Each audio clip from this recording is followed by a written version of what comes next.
navigation stuff, some of the busy work stuff. Like, I wish you didn't have to manually place every gem you find. That's just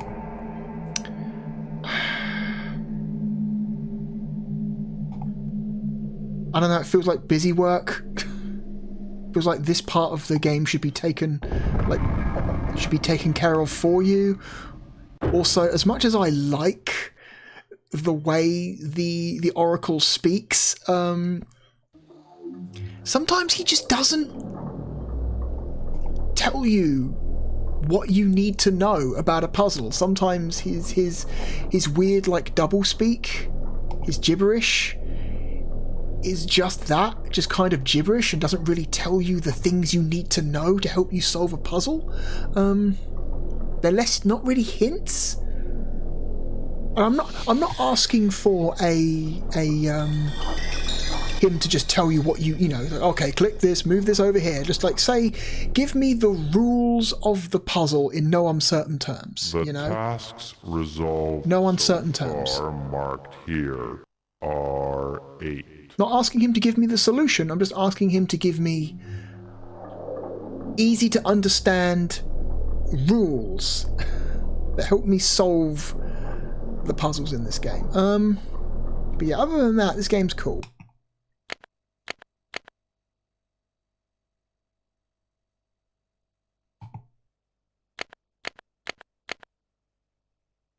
Oh, apparently I already have a save file. Not the same save file I used for my walkthrough videos, because I kind of completed the game that time. I guess at some point I started playing it again, but then quit after the first 2 puzzles.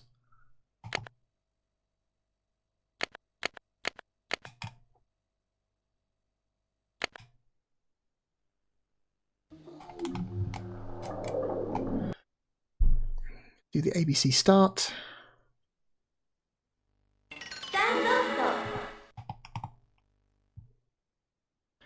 Yeah, it's a neat game. I think the Saturn version is about as good as you can expect it to be. It's a shame they couldn't find a way to make use of the system's like high-res interlaced mode, so you could have like a better, nice, like cleaner view of the puzzles, but I guess that would be a bit more, I don't know. It wouldn't, because video playback on this system is limited to 240p or low resolution.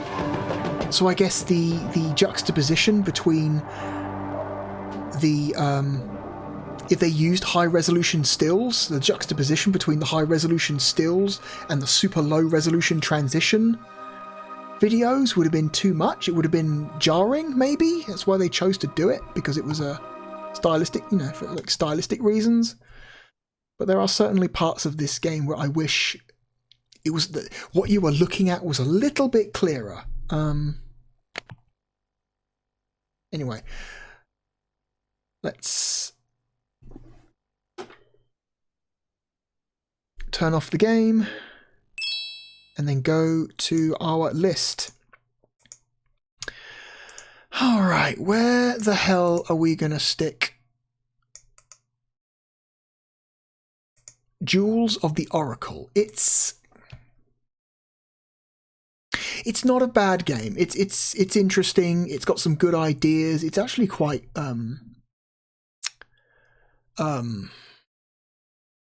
what's the word? Compelling. It's just that I wish there was less busy work.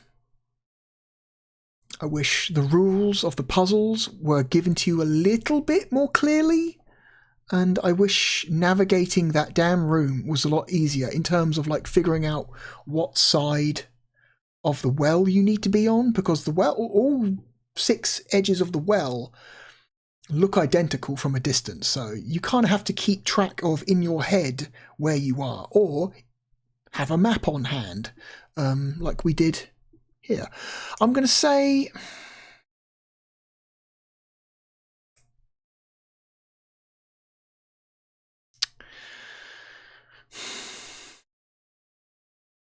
I'm going to say it's not as good as Myst.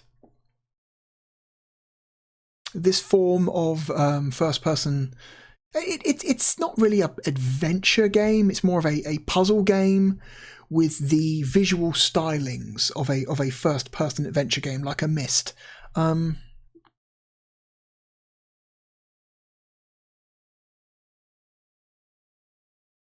Or a Seventh Guest.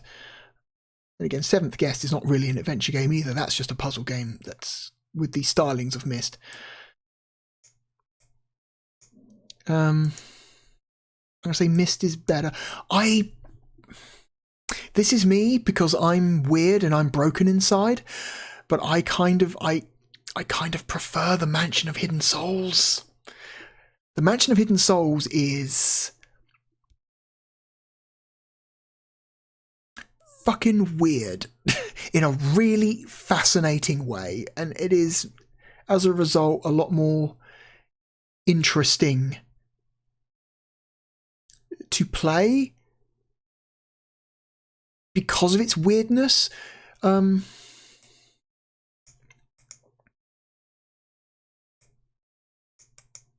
So I'm going to put Mansion of Hidden Souls above Jewels of the Oracle on this list.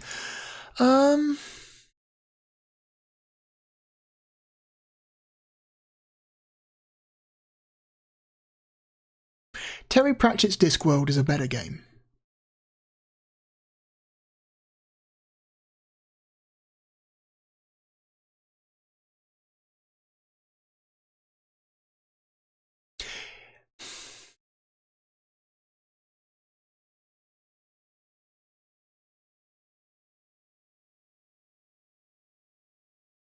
Boy, this is a really weird one.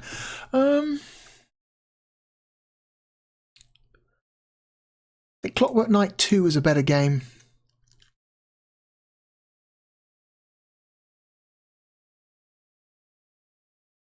I would rather play Titan Wars than Jewels of the Oracle. I think Jewels of the Oracle is a better game than, at least to me, I would much rather play Jewels of the Oracle than Madden. I would much rather play Jewels of the Oracle than Slam and Jam 96. Which puts it here. The high 80s to the low hundreds.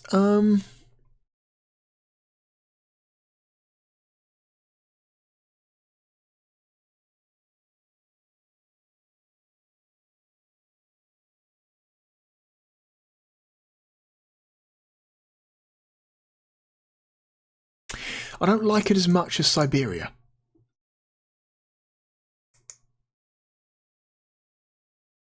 Siberia is another game where it's just pure weirdness factor makes it like incredibly charming and interesting. Even though I don't think it's actually a particularly good game, it is very entertaining.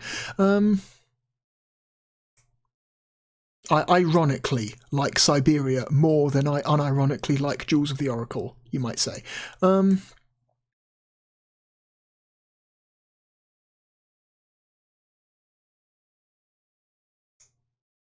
It's a better game than Breakpoint. I would rather play Jewels of the Oracle than NBA Action.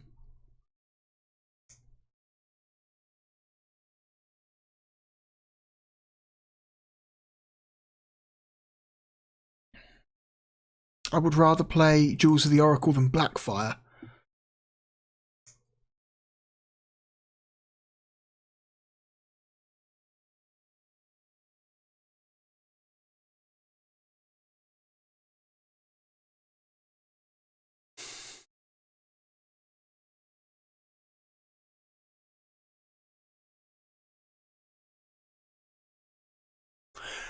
I think it's less interesting than Mortal Kombat 2.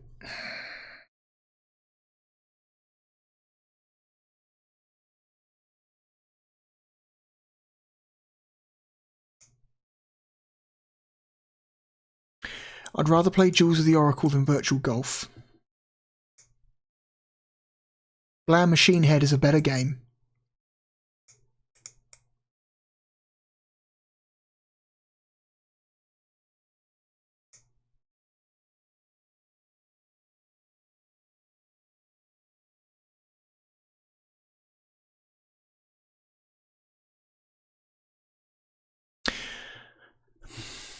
Jewels of the Oracle, I think, is a better game than the Saturn version of Loaded.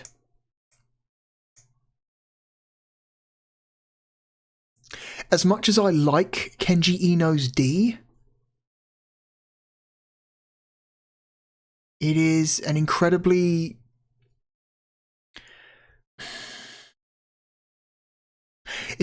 It's very hostile to the player. D is such a player-hostile game. It hates the player. It wants you to fail. It's a very interesting game. Fascinating game, but it is extremely hostile to the player. It is in a way that is like tough to actually enjoy.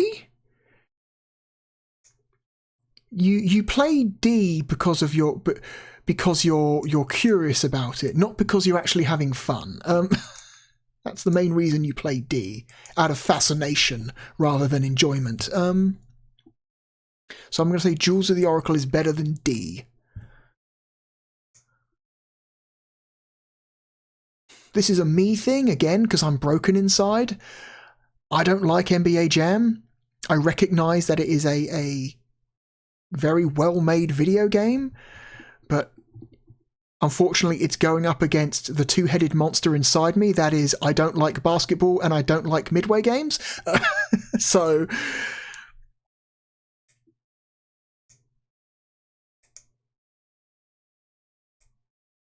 I would, in fact, rather play Jewels of the Oracle than NBA Jam Tournament Edition.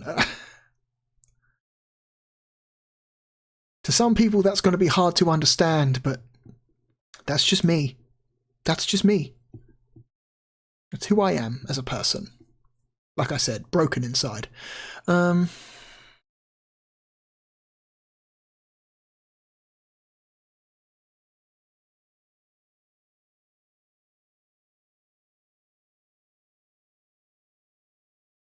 I would rather play Jewels of the Oracle than World Series Baseball, and ultimately I think Jewels of the Oracle is more successful at what it's trying to do than DEFCON 5. DEFCON 5 is a really cool, interesting idea for a game,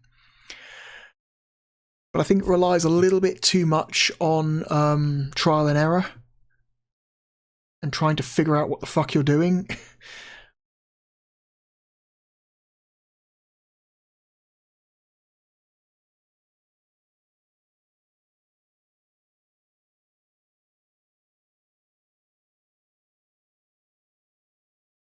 So I'm going to put Jewels of the Oracle between Blam Machine Head and DEFCON 5. It's our new number 93.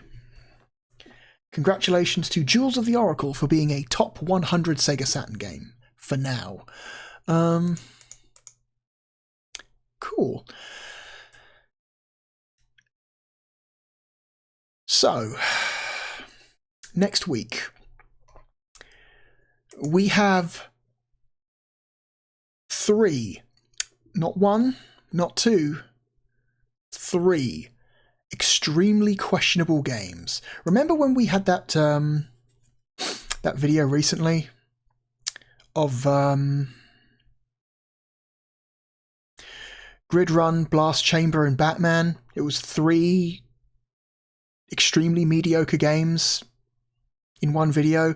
Well, now we're going a little bit harder. Now next week we're going to have 3 honestly pretty fucking bad games in one video. I do not expect any of these 3 games I'm looking at right now to make it above Casper. All 3 of these games are going to be sub Casper, which should tell you. In fact, I might say all 3 of these games are probably going to be sub Clockwork Knight. So that's the level of quality we're going to be dealing with for all 3 games next week. So look forward to that, because I'm certainly not. We might. There's one game here in particular. There is one game coming up next week that might be. It might be, I don't know, it might be a contender for the bottom spot. We have a contender for worst game coming up next week, so if that doesn't convince you to join me next time, I don't know what will, because holy shit, this game I'm looking at right now is a real piece of shit. Woof. Anyway, I hope you look forward to that. As always, my name is the Real Blue Dragon, and I hope to see you again next time. Goodbye.